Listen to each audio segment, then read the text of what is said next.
Thank you. Compensation is made up of pay and allowances. Allowances in the public sector can be defined in two. There's facilitative and there's remunerative. Example of facilitative is if you're out and you've traveled, there's something we call the daily subsistence allowance. It facilitates your work outside the office. So that is not paid as part of your pay. We've got what we call remunerative allowance that should compensate you for the work that you do. And of course, part of it, because of the legal requirements, it's part and parcel of our pay. For example, house allowance, and of course, transport allowance. Now, a number of allowances or the size paid for allowances increased greatly in the early 90s because government was compensating pay with allowances.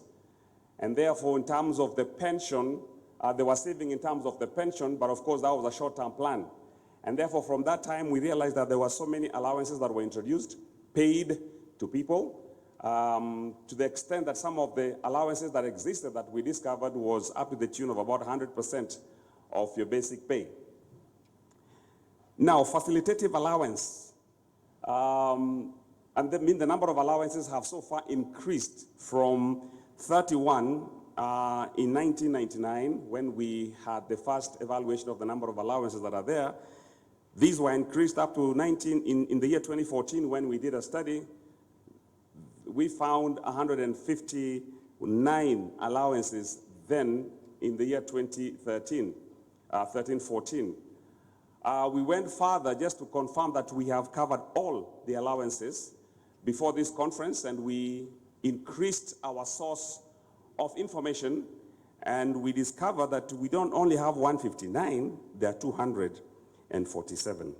However, out of the 247, house allowance, transport, and DSA take about 45%. So the others take the balance. We also have found that allowances account for 40% of basic pay. The figure has increased from 263 billion in 2015-16 to 322 billion in 2018 and 2018-2019. So it stood around between 36 and 40%, but it's on an average of 40%. So what is the problem? We have duplication of allowances. One allowance is called two different names and paid to the same person. Number two, the allowances are paid for your work.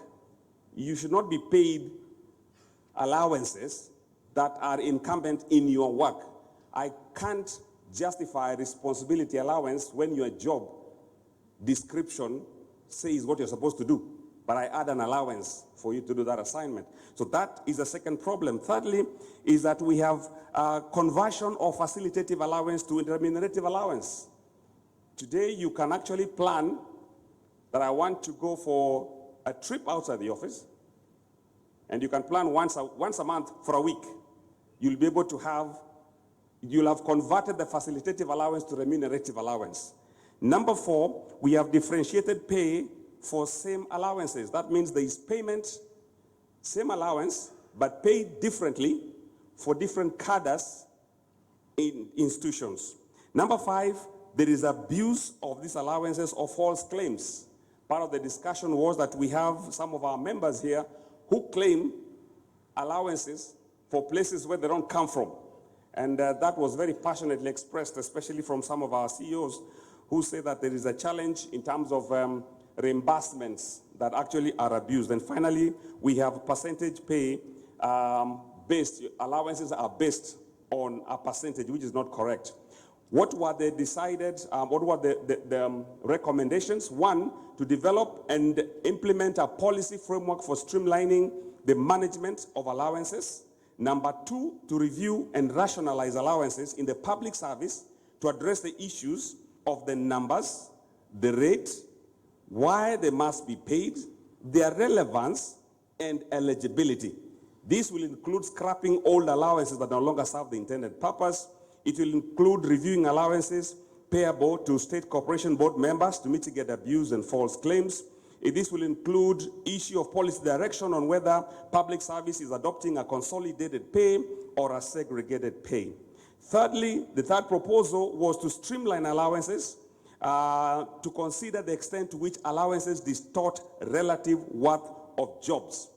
That means you can be in the same job group, but because of the allowances, there's that distortion in terms of the value of the job. It's good practice to provide clear job descriptions to staff and put in place a code of conduct to ensure accountability and integrity. Thank you.